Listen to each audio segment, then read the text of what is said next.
우리가 인생을 살아갈 때 살아가는 지금의 인생을 돌아보면 우리가 참 여러 가지 많은 일들을 겪고 왔음을 우리가 돌아보게 됩니다.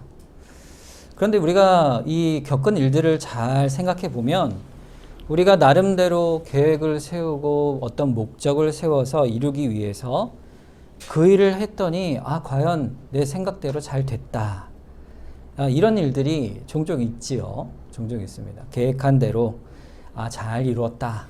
이런 일도 있지만 그러나 우리가 살아가는 인생의 많은 일들은 사실 우연이라고 설명할 수밖에 없는 내가 예상하지 못했던, 내가 계획하지 않았던 여러 일들을 우리가 겪으면서 살아오게 됩니다.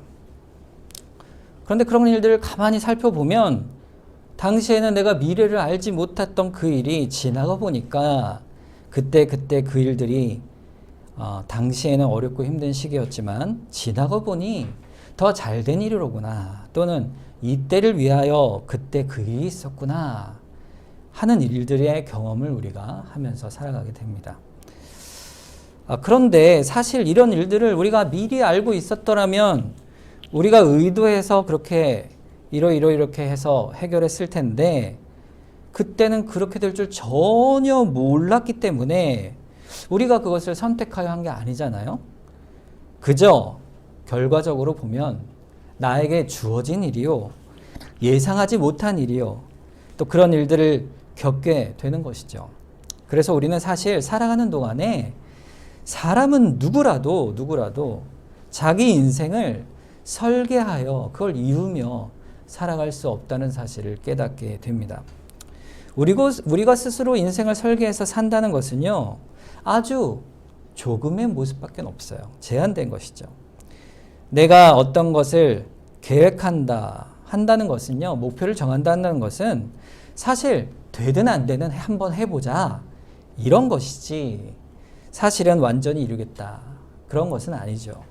실제 살아가는 인생 전체는 인간 누구라도 자기 인생을 주권적으로 설계하고 계획한 대로 살 수가 없는 것입니다. 결국에는 우리가 모두 그런 인생 가운데 있지만 성경이 우리에게 말씀하시는 것은 우리 인생 모두를 각각 모양대로 계획하시고 설계하시는 분이 있음을 성경이 말씀하고 있습니다. 우리는 내 인생이야, 우리 인생이야 이렇게 말하고 살지만 그렇게 계획대로 살지 못하지만 하나님께서는 각각 우리의 인생을 설계하고 계신다 하는 것이 성경이 말하는 진리의 내용입니다. 결국에는 우리 한 사람의 인생의 주권이 오직 하나님께 있다는 것이 성경의 말씀인 것이죠. 잠언서 16장 9절 말씀, 유명한 말씀인데 사람이 마음으로 자기 길을 계획할지라도 그의 걸음을 인도하시는 이는 누구시라? 여호와이시니라 말씀하고 있어요. 또 한 걸음 더 나아가서 잠언서 19장 21절에 보면 사람의 마음에는 많은 계획이 있어도 오직 여호와의 뜻만이 완전히 서리라 그랬어요. 우리가 살아가는 각각의 인생, 각각의 모양, 각각의 삶의 모습이 다 다르죠. 그렇지만 하나님의 뜻 안에서 각각의 모양대로 하나님의 뜻을 이루어가는 인생임을 성경은 선언하고 있는 것입니다. 자, 그러므로 신앙을 가진 우리 믿음의 인생들은 내 인생이 하나님에 의해 설계되어 있다라는 사실을 기억하고 그 가운데 겪는 여러 가지 일들을 어떻게 하며 살아가야 될까요? 그 설계자이신 하나님은 아시지 않는가? 그러니 하나님 앞에 묻게 되는 거예요. 그 문제를 그분께 맡기고 의지하면서 풀어가며 살아가는 것이죠. 그러면서 하나님을 바라보며 내가 어떻게 사는 것이 하나님의 뜻입니까? 하나님의 뜻을, 합당한 뜻을 바라보며 물으며 살아가는 사람이 바로 믿음을 가진 사람이다. 이렇게 말할 수가 있습니다. 그러니까 우리가 한 가지 아는 것은 하나님께서 사랑하는 자녀들인 우리가 낱낱이 하나님께서 눈동자처럼 지켜주시고 그가 작정하신 대로 이끌어 가신다라는 사실을 기억하는 것입니다. 이 세상의 어떤 일도 그의 작정에서 벗어난 일은 단 하나도 없다. 그러므로 내가 겪는 모든 이 일들은 하나님의 계획 가운데 있는 것임을 우리가 믿음으로 확신해야 하는 것입니다.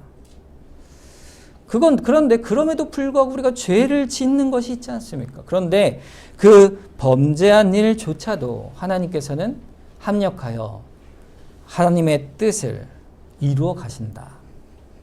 주 앞에서 나의 일상에 부딪히는 모든 일들을 그렇게 믿음으로 우리는 바라보며 감당해 가게 되는 것입니다.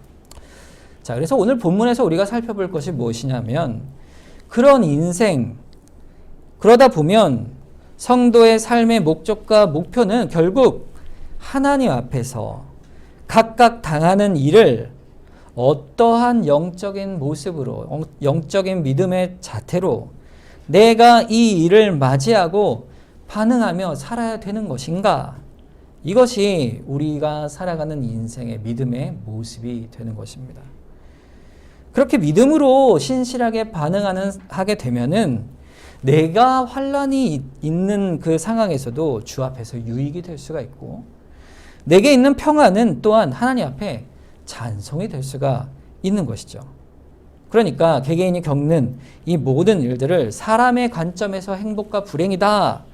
이 모든 것들이 그런 것이다. 이렇게 보는 게 아니고 우리는 믿음의 눈으로 이 모든 일들, 나에게 앞에 있는 일들을 하나님 앞에서는 결국 우리를 향하신 목적을 이루는 합력하여 전을 이루시는 그래서 그리스도의 형상을 닮아가게 하셔서 하나님께 영광을 돌리는 하나님의 뜻을 이루는 순종의 삶을 살아가도록 우리를 불러내신 것이라는 것을 기억하는 겁니다. 그게 바로 성도의 순종의 삶인 것이죠.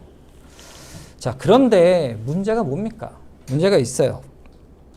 하나님의 인도하심이 우리에게 있어서 낱낱이 우리의 눈에 보이지 않는다는 거예요.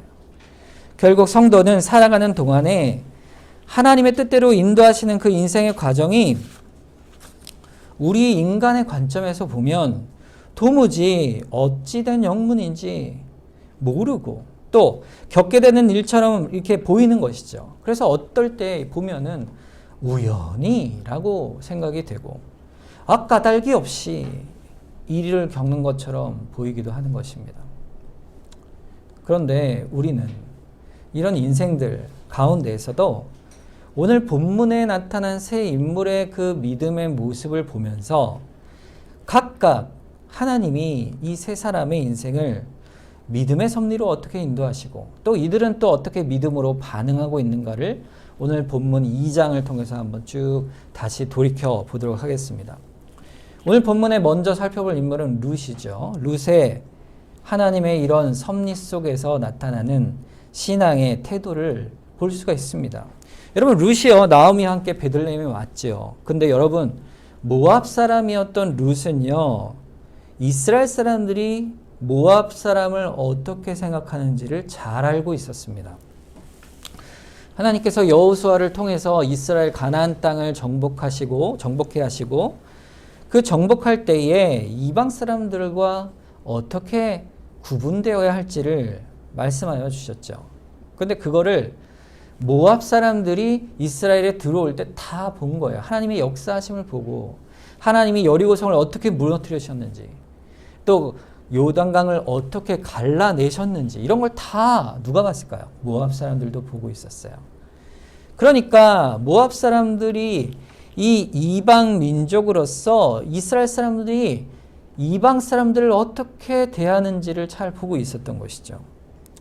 그러니까 이거는요 사실 민족적으로 저 사람은 외국인이지 그래서 인종차별적으로 대했다 이 말이 아니에요. 그 말이 아니고 이스라엘 사람들이 볼 때 이방인들은 바로 영적으로 구분되어 너희는 우리와 다르다 이렇게 구분되었던 것이죠. 그래서 룻이 그걸 몰랐을까요? 잘 알고 있었습니다.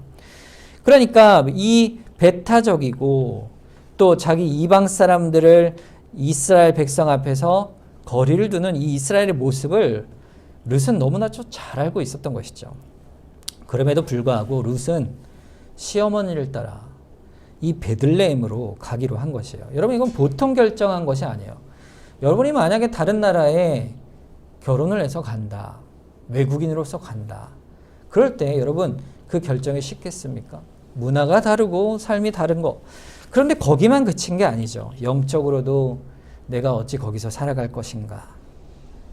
실제로 와서 봤는데 그것만 문제가 있는 게 아니죠. 과부인 시어머니와 자기 단 둘이서 살아갈 삶의 모습이 생계의 어려움까지 있는 것입니다. 그때의 보리추수를 위해 2장 첫 절에 나아간 것이죠. 자, 그런데 이 나아갈 때 하나님께서 그 룻에게 어떻게 그 믿음 가운데 붙드시고 섭리하셨는가. 사람이 볼 땐 우연일 수밖에 없는데 미리 알 수 없는 이 일을 하나님께서 어떻게 그 계획과 작전 가운데 큰 섭리를 실행하여 그를 보호하셨는가를 보게 됩니다. 먼저 하나님께서는 하나님이 택한 사람을 섭리로 인도하실 때 보호하신다라는 사실을 말씀해 주고 있어요. 자, 룻의 믿음의 태도를 먼저 한번 볼까요? 룻이 2장 2절에 보면 모압 여인 룻이 나오미에게 이르되 원하건대 내가 밭으로 가서 내가 누구에게 은혜를 입으면 그를 따라 이삭을 주겠나이다 하니 나오미가 그에게 이르되 내 따라 갈지어다 그랬어요. 자, 나오미가 베들레헴으로 돌아왔지만 어떻게 살지 계획이 없었던 거죠. 그러자 룻이 먼저 나서죠. 어머니, 이러고 있을 것이 아니라 제가 나가서 이삭을 좀 주겠습니다. 누구의 은혜를 입으면 우리가 살지 않겠습니까? 그랬어요. 누구에게 은혜를 입는다. 누구에게 은혜를 입겠어요? 사람에게 은혜를 입겠죠. 자, 그런데 룻은 그 사람의 도움을 넘어서 하나님의 선하신 은혜의 손길을 보고 나아갑니다. 하나님께서 먹고 사는 모든 일에 또 생명의 주관자이심을 믿고 나아가요. 그 말대로 룻은 어머니 나오미를 따라서 베들레헴으로 온 것이고 이미 그 걸음 하나하나는 자기 힘으로 사는 인생이 아니요. 이스라엘 하나님 여호와 하나님 곧 그 하나님께 나의 인생을 맡기는 걸음으로 온 것이에요. 그래서 하나님 앞에 이삭을 주우러 갈 때 의탁을 한 것이죠. 내가 어떻게든 해보겠습니다. 이렇게 한 게 아니에요. 내가 은혜를 입으면, 이 말이 너무 중요한 말씀입니다. 하나님의 섭리에 대한 의탁, 하나님의 도우심의 보호하심의 손길을 바라보며 고백한 말이죠. 그래서 지난주 레위기 율법의 말씀처럼 하나님께서 고아와 가부를 돌보시는 그 율법의 말씀을 또한 의지하여 나아가 이삭을 주게 된 것입니다. 보아스의 밭으로 가죠. 자, 룻이 보아스가 누군지 알 턱이 있습니까? 상관이 없지요. 그런데 성경은 뭐라 그래요? 우연히 보아스의 밭으로 갔다 말함으로써 그 안에 하나님의 보호하심의 섭리가 어떠함을 보여주고 있습니다. 그래서 결국 룻은 하나님의 섭리와 은혜를 의지하여 룻이 열심히 이삭을 주었는데 줍다 보니까 어떻게 돼요? 보아스의 밭이 된 것이죠. 사실 이 모든 일이 어떻게 이루어진 것입니까? 아주 치밀하고 세밀한 하나님의 섭리 가운데 이루어진 것입니다. 그래서 나오미는 1절 보아스에게 대해서 룻에게 말한 적도 없고 룻은 전혀 보아스를 알지도 못했음에도 불구하고 하나님의 은혜를 의지하여 밭으로 나가 이삭을 준 룻이 공교롭게도 보아스의 밭에서 보아스를 만나게 된 것이죠. 결국 하나님께서는 룻의 모든 일거수일투족을 다 아시고 다 지켜보고 계시고 그 계획을 이루어 가시는 과정에 있음을 이 부문이 말해주고 있는 것입니다. 우리 인생 속에서도 그런 것이 있어요. 여러분 인생 속에서요. 그때 하필이면 그때 왜 그 사람을 만나서 왜 그 일을 겪었는가? 이런 우연이 있을까? 이런 적이 여러분 인생 속에 있죠. 나중에 돌이켜 보면 하나님의 뜻이었구나. 이렇게 살필 수 있는 일들이 우리에게 있지 않습니까? 하나님의 섭리는 그런 것입니다. 그 하나님의 섭리는 어떻게 보호로 구체적으로 나타날까요? 보아스를 통해서 드러나죠. 여러분, 보아스의 그 손길을 통하여 룻을 향한 하나님의 말할 수 없는 따뜻한 보호의 사랑의 섭리가 이루어져 갑니다. 자, 본문을 한번 쭉 볼까요? 2장 8절에 보면 보아스가 룻에게 이르되 내 딸아 들으라. 이삭을 주우러 다른 밭에 가지 말며 여기서 떠나지 말고 나의 소년들과 함께 있으라. 보아스의 밭에 일하는 소녀들과 함께 있도록 룻을 보호하여 줍니다.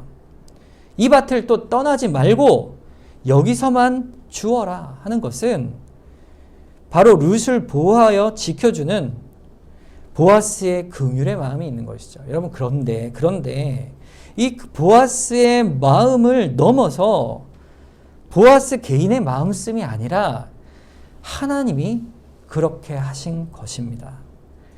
또 보세요. 2장 9절 말씀 위에 보면 그들이 베는 밭을 보고 그들을 따르라. 내가 그 소년들에게 명령하여 너를 건드리지 말라 하였느니라. 또 모압 여인이 와서 의탁할 데가 없잖아요. 가장 약한 자잖아요. 가장 억울한 일을 당할 그럴 수 있는 사람이잖아요.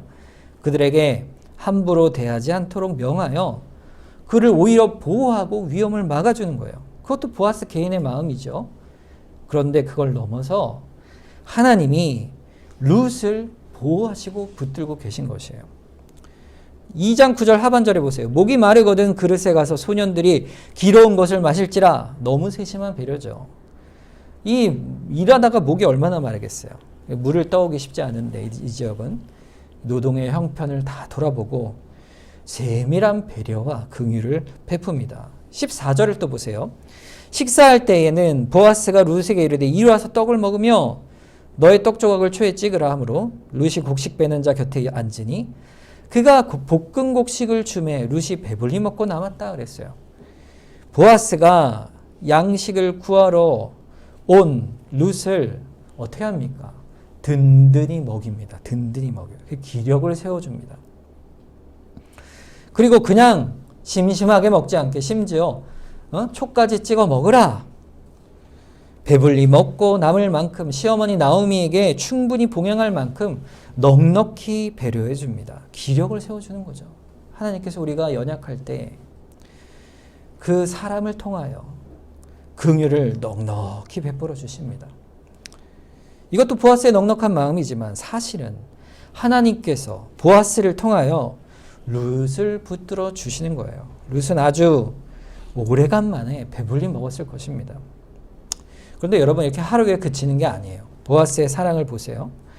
15절 16절에 보면 룻이 이삭을 주우러 일어날 때 보아스가 자기 소년들에게 명령하여 이르되 그에게 곡식단 사이에서 죽게 하고 책망하지 말며 또 그를 위하여 곡식 다발에서 조금씩 뽑아서 버려서 그에게 죽게 하고 꾸짖지 말라. 자, 그뿐 아니라 이후에도 계속되는 세심한 배려를 이어주고 있어요. 한 번이 아니에요. 한 번 이렇게 배려를 베푼 게 아니고 이후에 올 때마다 풍성한 양의 이삭을 가져갈 수 있도록 예비를 해 둔 것입니다. 여러분, 하나님께서 룻이 결코 어려움을 당하지 않도록 보아스를 통해서 넉넉히 양식을 채워주십니다. 이 한 절 한 절을 보면서 이 속에 담겨 있는 하나님의 그 보호하시는 섭리의 은혜요. 그를 먹이시고 마시우시고 넉넉히 채우시는 하나님의 보아스를 통한 하나님의 사랑을 룻에게 그대로 전해주고 있는 것입니다. 여러분, 신자의 인생이라는 것이요, 우리가 살아가는 가운데 우리가 알지 못한다 할지라도 하나님의 보호하심과 채우시는 은혜가 때마다 은혜의 섭리로 붙드시고 계심을 여러분 결코 잊지 마시길 바랍니다. 여러분을 붙드시는 하나님께서 어떤 일을 통하여서 우리에게 그 은혜를 베푸실 수 있어요. 그럴 때 우리는 누굴 바라봐야 돼요? 그 위에 계신 하나님의 섭리를 바라보는 것입니다. 이 또 다른 섭리의 측면의 두 번째 인물이 뭘까요? 바로 보아스입니다. 이 각각의 모양을 보는 겁니다. 우리가 보아스를 통해서 하나님께서 섭리를 어떻게 이루어 가시는가? 하나님의 섭리의 실행의 도구로 하나님께서 보아스를 사용하십니다. 보아스가 어떻게 그럴 수 있을까요? 하나님께서 룻을 보살피시는 그 은혜를 베푸심에 있어서 이 보아스는 하나님의 경건한 자로서 도구로 사용하시는 거예요. 그래서 하나님이 은혜를 베푸실 때 보게 되면 먼저 믿는 하나님의 귀한 종들을 도구로 사용하셔서 그를 통해 하나님의 사랑을 참 많이 나타내시고 그렇게 드러내십니다. 바로 우리가 하나님의 사랑을 받을 때 그 먼저 믿은 자를 통하여 받는 일이 얼마나 많은지 몰라요. 여러분, 교우들을 통해서 먼저 믿는 자를 통해서 이 모양 저 모양으로 하나님의 사랑을 참으로 많이 받는 것입니다. 여러분, 우리 교사들이 먼저 믿은 자로 우리 사랑하는 아이들을 또 이렇게 믿음의 선배로서 사랑을 베풀어 가게 되죠. 또 우리 어른들도 먼저 믿은 어른들, 나이가 먼저 많은 사람들, 혹은 리더로 있는 구역장님이나 직분자들, 이들이 보아스와 같은 자임을 아셔야 합니다. 이때 보아스의 마음을 움직여서 하나님께서 룻을 향한 사랑의 손길을 베푸시기 위해서 그를 도구로 사용하신 것은요, 보아스가 마음속에 특별한 룻을 향한 깨달음이 있었기 때문에 그래요. 룻을 향해 무슨 깨달음이 있었을까? 모압 땅에서 나오미가 베들레헴으로 돌아오려고 했을 때 룻에게 돌아가라 하죠. 그때 룻이 이렇게 말합니다. 자, 룻기 1장 16절과 17절에 룻이 이르되 내게 어머니를 떠나며 어머니를 따르지 말고 돌아가라 강권하지 마옵소서. 어머니께서 가시는 곳에 나도 가고 어머니께서 머무시는 곳에서 나도 머물겠나이다. 어머니의 백성이 나의 백성이 되고 어머니의 하나님이 나의 하나님이 되시리니 어머니께서 죽으시는 곳에서 나도 죽어 거기 묻힐 것이라. 만일 내가 죽는 일 외에 어머니를 떠나면 여호와께서 내게 벌을 내리시고 더 내리시기를 원하나이다 하는지라 그랬어요. 룻이 시어머니 나오미를 향한 사랑을 고백하죠. 그런데 시어머니를 향한 고백은요, 단순한 자신의 그 고백이 아니고 자신의 모든 것을 희생하고 버리는 고백이에요. 자신의 가족을 떠나죠. 자신의 고향을 떠나는 희생을 합니다. 사랑의 고백을 그렇게 하는 거예요. 빈자리를 그럼 무엇으로 채울 수 있을까? 룻이 기대한 것은 어머니의 사람들이 나의 사람들입니다. 어머니의 하나님이 나의 하나님이시오. 어머니의 고향이 나의 고향이 될 것입니다. 라고 자기 삶의 가치를 완전히 바꾸는 변화와 또 그 만족을 하나님께로부터 찾는 그런 변화가 그에게 있었음을 보여주고 있죠.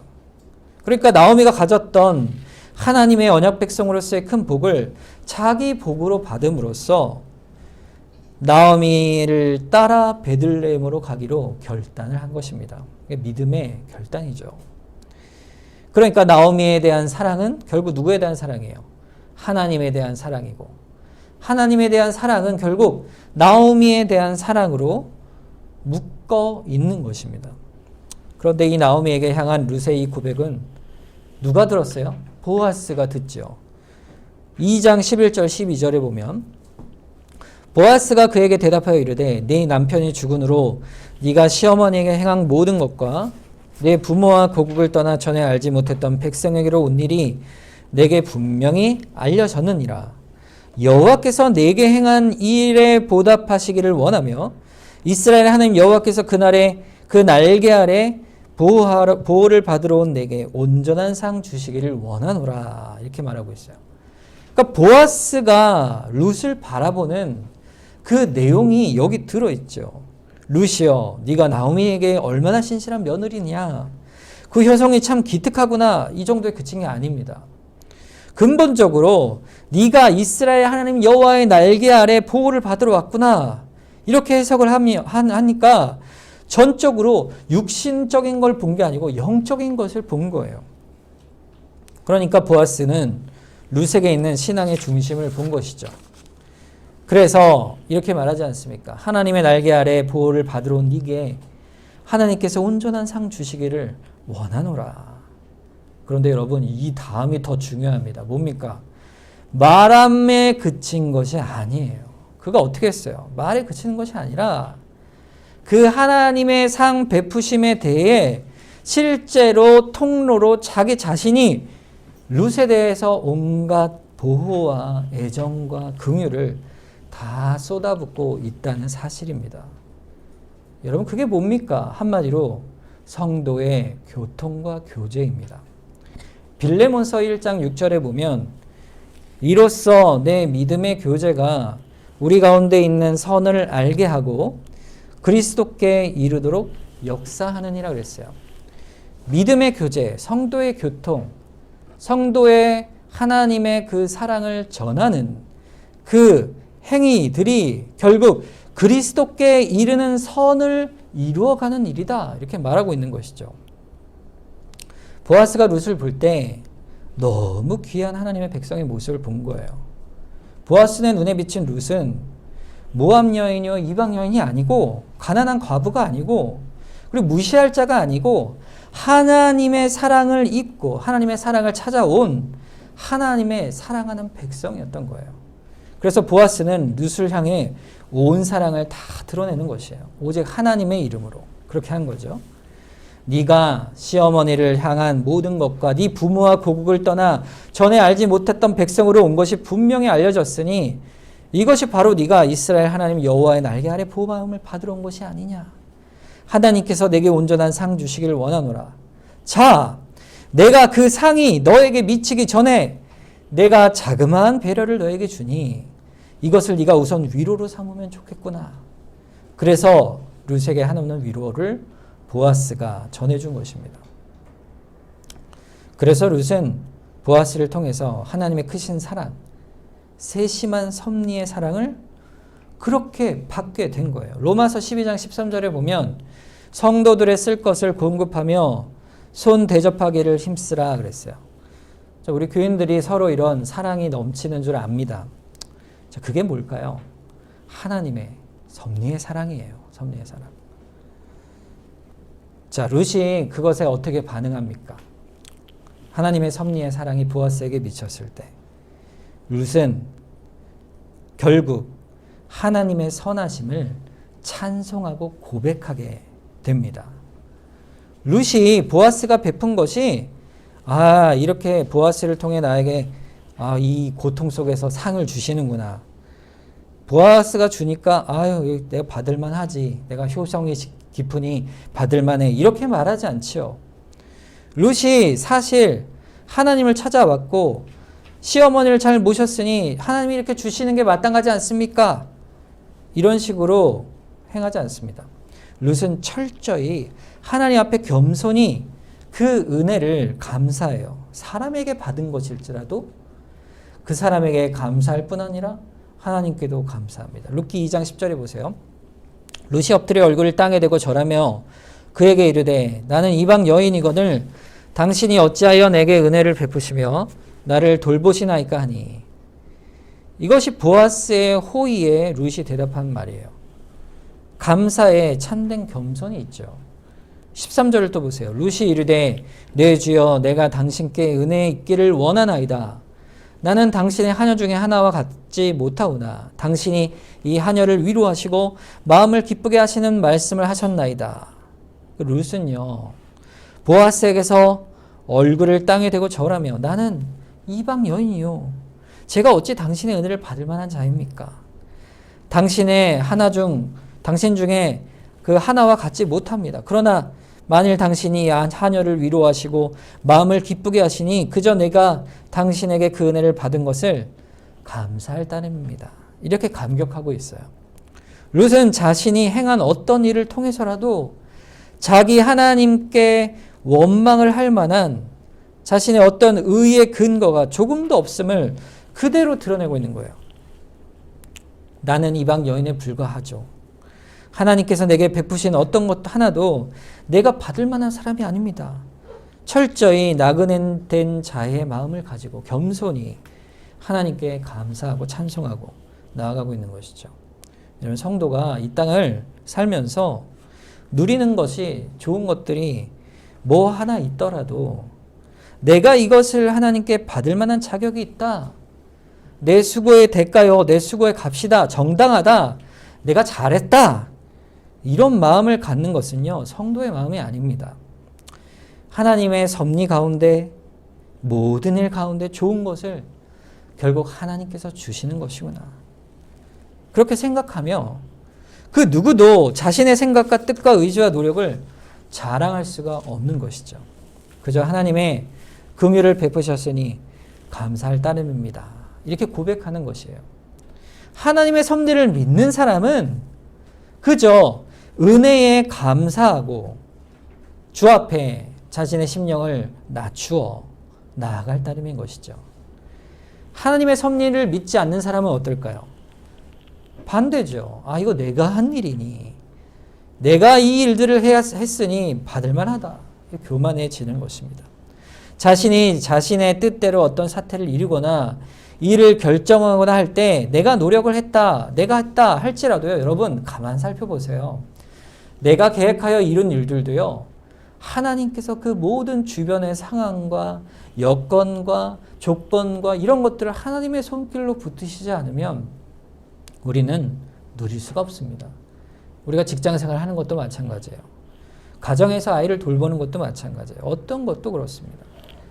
결국 우리 인간관계는 다 모든 일에 있어서 모든 원인이 내게 있는 것 같이 보이지만 사실은 그 원인의 결과와 과정과 모든 것들은 결국 하나님께서 우리를 붙드셔야만 그럴 때 결과가 나오는 것임을 아셔야 되는 것이에요.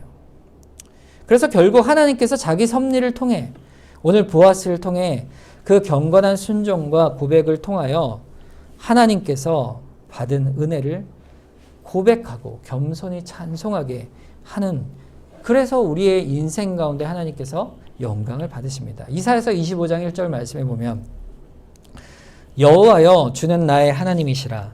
내가 주를 높이고 주의 이름을 찬송하리오니 주는 기사를 옛적에 정하신 뜻대로 성실함과 진실함으로 행하셨습니다. 하나님의 뜻과 계획을 성실하고 진실이 우리에게 이루시는 하나님이세요. 그 은혜를 베푸시는 것은 결국 하나님을 우리가 높이고 찬송하도록 불러내시는 거예요. 우리에게 영광을 기뻐 받으시고 우리에게는 하나님을 찬송함이 기쁨이 되게 하시는 것이죠. 여러분, 마지막으로 나오미를 보겠습니다. 오늘 본문, 읽은 본문이 이 나오미에 대한 얘기죠. 나오미를 향한 하나님의 은혜의 섭리를 우리가 보는 거예요. 나오미가 본래 자기를 뭐라고, 나오미란 말은 기쁨이란 이름인데 나를 나오미라 하지 말고 말하라. 쓰다. 인생이 고통스럽다. 이렇게 고백할 만큼, 그러나 그러한 인생이지만 나오미를 통해서 하나님께서 또 섭리를 통하여 영광을 받습니다. 아침 일찍 룻이 나갔죠.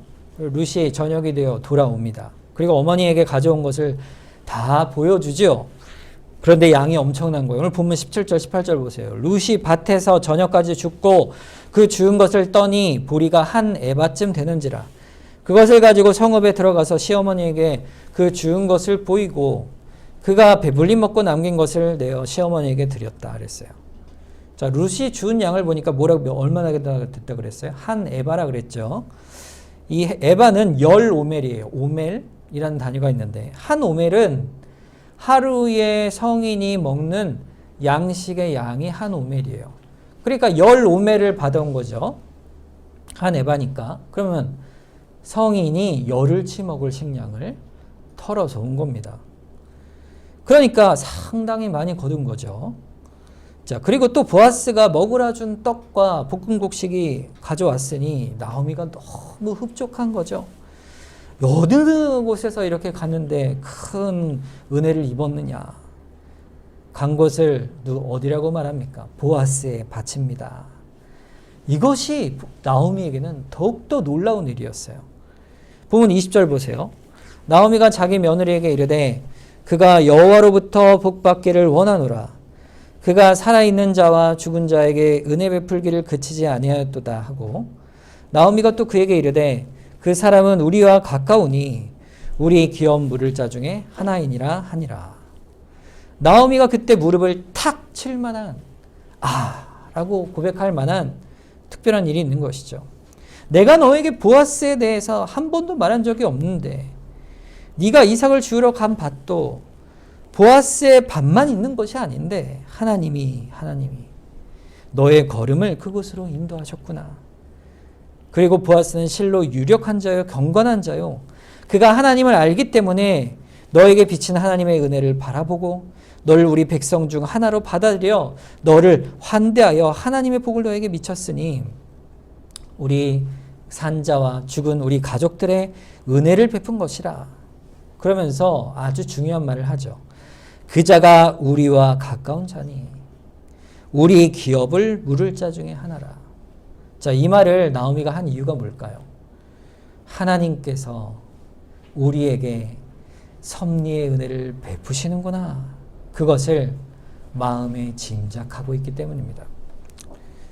우리는 이 짧은 한 장 속에서 룻을 불러내시고 예수 그리스도의 계보의 조상으로 삼으셔서 하나님의 섭리가 있고 그 섭리에 룻을 믿음으로 고백하게끔 그 섭리 가운데 붙드시고 보호하시는 것을 우리가 바라봅니다. 그런데 룻의 믿음이요, 어떤 믿음인지 보세요.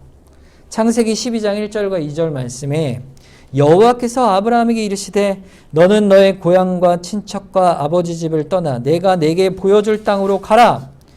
내가 너로 큰 민족을 이루고 내게 복을 주어 내 이름을 창대하게 하리니 너는 복이 될지라. 바로 룻의 그 온 믿음은 하나님께서 아브라함에게 주신 그 복을 룻이 그대로 이어서 받아 누리게 되는 놀라운 복인 것이에요. 하나님께서 세우신 구속의 은혜, 하나님께서 룻의 걸음을 선히 인도하셔서 보아스라는 경건한 사람을 통해서 그 은혜를 받도록 하나님이 보호하시고 룻이 그 은혜 앞에 겸손한 가운데 말할 수 없는 은혜의 섭리를 깨달아 실로 하나님의 크신 사랑을 찬미하도록 하시는 그 영광을 받으시고 마침내 나오미의 입을 통하여 나를 나오미라 하지 마라 나를 말하라 한 그 나오미의 입을 통해서 말할 수 없는 섭리의 실행 가운데 자기의 삶을 다시 회복시키시는 하나님의 은혜를 찬양하는 그 찬양을 받으시는 대목이 이 룻기의 내용이 됩니다.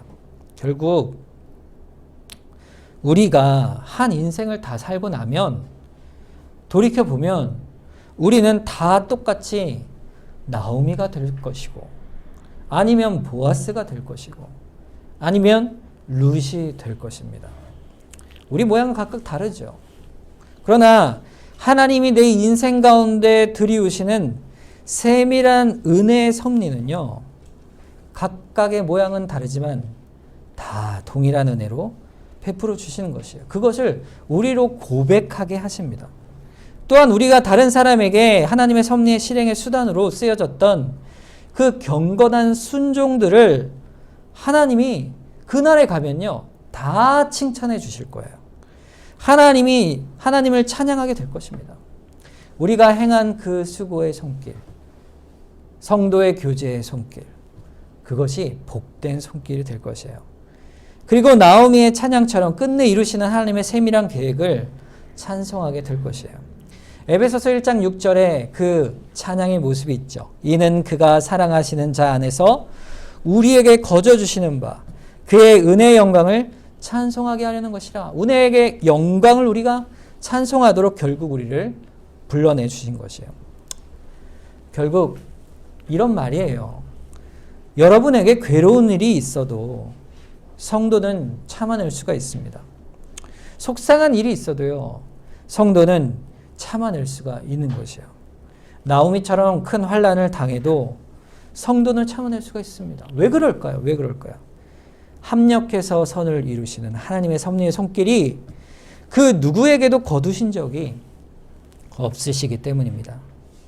심지어 누구에게까지도요, 모압 여인이었던 룻에게도 하나님의 손길을 거두지 않으셨고, 심지어 하나님을 떠나 모압 땅으로 갔던 나오미가 큰 허물을 범하여 또 징계의 매를 맞고 불행 가운데 겪었다 할지라도 하나님께서는 나오미를 결코 버리지 않으시고 그에게 선하신 섭리의 손길을 거두지 않으시고 끝내 회복시키시고 복을 주십니다.